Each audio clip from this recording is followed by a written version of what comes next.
जय श्री महाकाल। आदेश।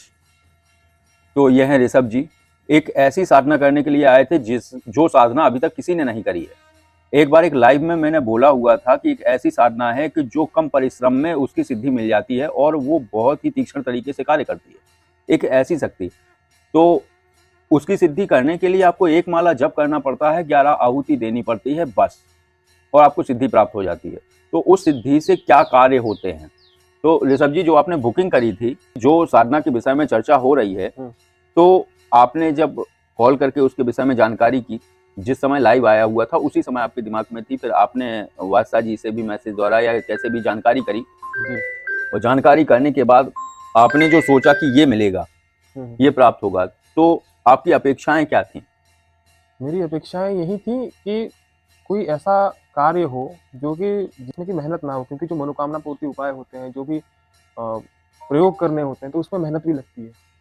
भले ही साधना के जितने लेवल के ना लगे, पर हाँ उससे कम भी नहीं होती है उस मनोकामना पूर्ति के लिए। तो इसलिए हम ये देख रहे थे कि कोई ऐसा हो जिसमें कि बस बोलना हो, जिसमें मंत्र ऊर्जा ना जाती हो और आपके कार्य भी उसी लेवल पे हो जाए जैसे कि आप प्रयोग करते हैं और होते हैं जी।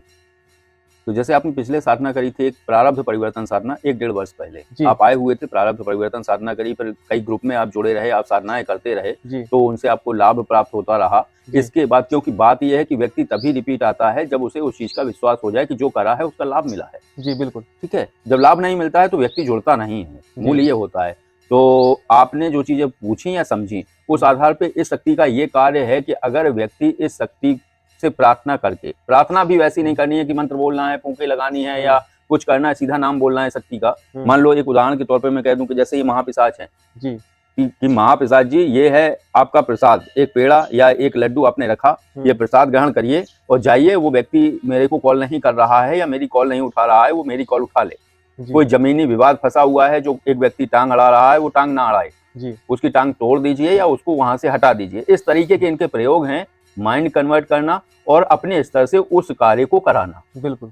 और अक्सर ये जो ऊर्जा है, ये जो शक्ति है, ये जो है आपके जैसे आपके बिजनेस हैं, व्यापार संबंधी जो प्रक्रियाएं, जो कार्य हैं, या कोई धोखा दे रहा है, तो ये सभी चीजों में इस शक्ति का पूरा लाभ है। बिल्कुल। तो ये आपने सारा समझा, आपने 2 शब्दों में उस चीज को बता दिया, लेकिन ये विस्तृत रूप है। तो आप करते हैं चर्चा इस साधना की, क्योंकि ये बहुत तीक्ष्ण साधना है और एक तरीके से ये कह सकते हैं ये महापिशाच की साधना है जी। तो ये साधना आपने करी, तो आपके क्या अनुभव रहे हैं? अनुभूतियां तो ऐसी रही है गुरुजी कि करते वक्त तो पहली बात तो हम काउंटिंग में भूल जा रहे थे, क्योंकि माइंड ब्लैंक हो रहा था बार बार जी।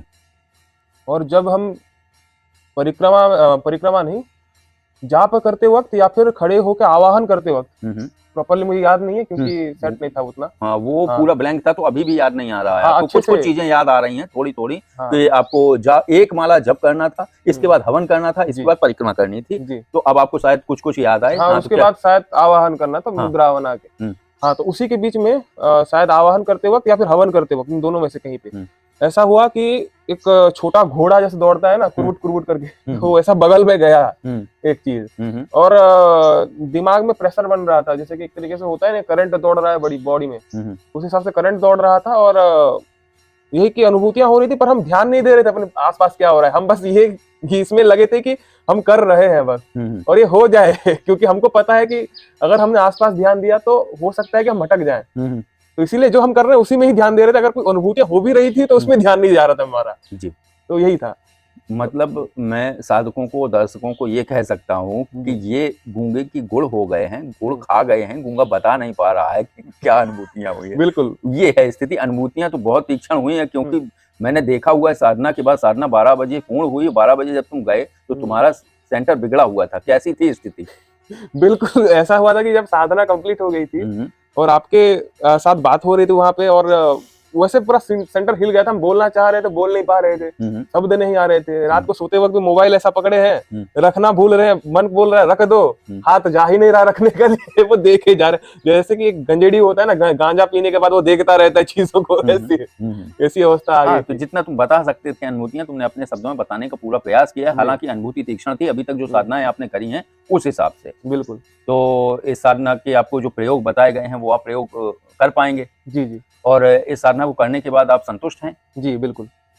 मतलब जो आपने सोचा था, क्योंकि ये साधना बहुत तीक्ष्ण है, ये साधना है एक महाप्रेत की साधना जी, जिसको अब लोग कहेंगे कि अधोगति वाली बात, तो जी। अधोगति नहीं है, क्योंकि ये मानस द्वारा निकली हुई साधना है। दूसरी बात, इनके जो मंत्र थे, जी उन मंत्रों में आपने एक विशिष्ट शक्ति का समावेश देखा है। जी, दो ठीक है? तीन शक्तियों का समावेश। हाँ, तो वो शक्तियों का ही मंत्र है। वो शक्तियां ही खींच के जी महाप्रेत जैसी एक शक्ति को हम्म, आपसे सम्मोहित करा के आपके साथ जोड़ दे रही हैं। जी तो ये दर्शकों साधकों के लिए है कि वो ये समझे कि हम महाप्रेत की साधना कर रहे हैं तो अधोगति में जाएंगे, नहीं।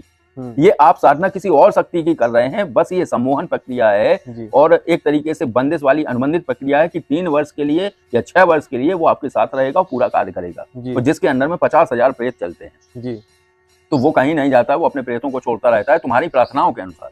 जी जी ठीक है, तो ये बहुत अच्छी साधना है और तत्काल प्रभावी है। अब इसके वीडियो आएंगे, बादशाह जी देंगे, तब आप और विस्तृत रूप से आप सभी लोग इनके बारे में, शक्ति के बारे में जान पाएंगे।